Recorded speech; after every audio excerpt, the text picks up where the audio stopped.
Hello, everyone. My guest today is Michael Beebe. He's the CEO of Distillery, a financial executive and investor with extensive experience in strategic and financial analysis and management. He brings deep domain expertise in the global advertising, media, technology, telecom, payments, and consumer sectors. Michael, are you ready to take us to the top? Let's go. All right. What is Distillery and how do you guys make money? Distillery is we think of ourselves as the leading applied data science company serving the advertising and marketing industry. Our mission is to unlock brands' growth potential by helping them find and target their highest value existing and new customers. And we make money essentially by selling insights about who a particular client's customers are. We sell the data that they need in order to reach those customers via any activation platform of their choice. Or we provide the activation services via our core business, which is a demand-side platform, a DSP. Okay. Yeah, I was going to say, we had Bill Wise from MediaOcean on recently, and everyone in the ad tech space is trying to figure out how to move away from this kind of being the middleman ad techs, because it has a negative connotation, and a transaction percentage model to a pure SaaS play. And they're usually turning to like some data offering or something like that. It sounds like you're following that same path. We absolutely are. We start with what I think is an advantage over maybe some of those other guys, at least we like to believe it is. And that is that our audiences are some of the best, highest performant audiences in the industry. And we really start from the perspective of data scientists. How do we make this product kind of the best performing product in the market? And that's always been the basis even of our DSP or activation business. It's been, very pure, highly performant, high resolution, behaviorally driven audiences. And give me an example. So the example that we like to use is backyard chicken farmers. That is an audience that we have created, and that audience is comprised of people who are showing signal in their overall digital fingerprint that they are interested in growing chickens in their backyard, in this case. Another one that we use is people who are in market for an automobile or for DIY services, people who are in market for a mortgage, or people who are in market for a new kitchen. These people show very specific and high signal behaviors that indicate that they are in the market for any of those particular things. And we are very good at understanding those signals, seeing those signals, extracting the noise from around those signals, and keeping the audiences that reflect each of those particular behaviors really, really fresh. So the day... sorry, I don't mean to cut you off, but it's a really short podcast. Why are you better than other people? Is it a unique data source? Is it something about how you analyze the data? Why are you unique? What makes us unique, I think, is not necessarily the data that we ingest or any of the particular data sources. It's the quantity and variety of data that we ingest. We ingest not only the bid stream, which is ad-supported behavioral data, but non-ad supported behavioral data, which we trade or purchase for, so we can see what people are doing outside of the ad supported internet. And we also incorporate mobile data, location-based data, app data. That variety of different data is sort of the raw ingredients to a consumer behavioral profile that is unique in the integration of all those data and those data sets, as well as the processes that we use to clean that data of all the fraud and the misleading behaviors or non-human behaviors. So it's really the intermediate data, that consumer user behavioral profile, which makes us different and we think better. Let's focus just on the SaaS product here moving forward. So on the SaaS product you're selling, I don't want to go down every customer cohort, but just on average, what does a customer pay for that? So, well, I didn't say we're selling a SaaS product. What we're selling really is a data product. And that data product is still activated via CPM or revenue share, just like the traditional media business. However, decoupling the data from our own activation platform has allowed us to be more ubiquitous. If you want to activate against our industry-leading performant audiences on the Trade Desk or AppNexus or the platform of your choice, you can now acquire our data, either our syndicated segments or custom segments built just for your brand. Via any platform that you like. But so give me a real example of how you price, and if it's not a SaaS model. So the way that we price, for instance, selling on the Trade Desk is we price off a CPM, or a revenue share. So we take 20% of the media dollar spent against our audiences is an example of one way that we would price our data. But I thought you said you separated this out of the DSP, out of the Adtech's model. Yeah, so not on our DSP, on a third-party DSP. Oh, you're still taking 20% of ad spend, even if they're just taking your data and plugging it into their other DSP, even if it's not your own DSP. Exactly. Michael, that sounds expensive as hell. Well, our data performs, man. How do you track that attribution though? So when someone like me comes and says, Michael, this is expensive as hell, you can say, yeah, but look at the attribution. We give you this much lift. Well, I'm not sure what your reference point is for that being expensive as hell. 20% of the media dollar is a pretty standard rate. If you're using if you're going through their platform, but what you just said, I'll make sure I'm getting this correctly, is even if they don't go through your platform, you're still charging them 20% of the spend they're putting through their own platform if they're using your data. So in the case of a brand who's advertising, who's buying digital media via the Trade Desk, and they buy $1 worth of media against our audiences, we take 20 cents of that dollar.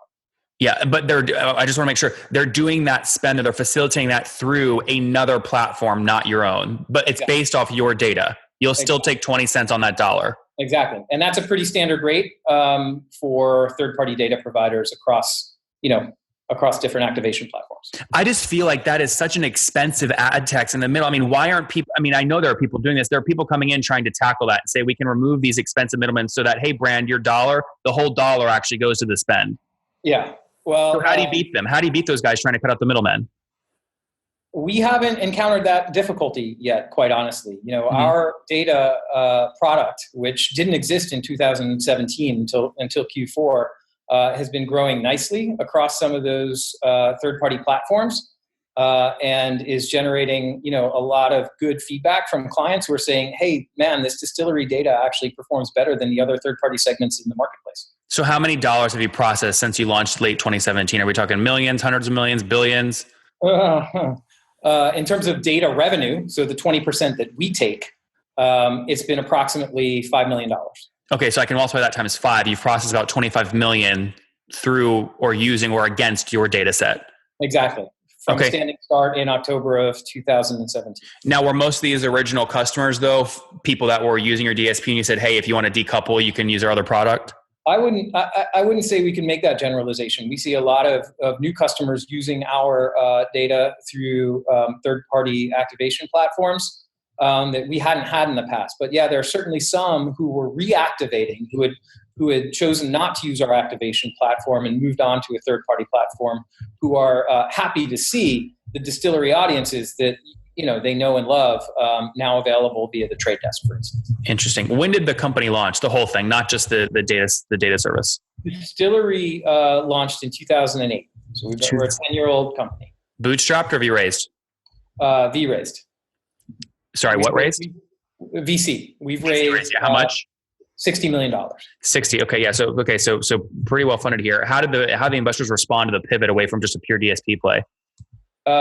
They've responded well. We raised a little bit of capital in 2018 in order to fund those new businesses. Was that like a bridge round kind of, so you grow into a better valuation to keep raising if you need to in the future?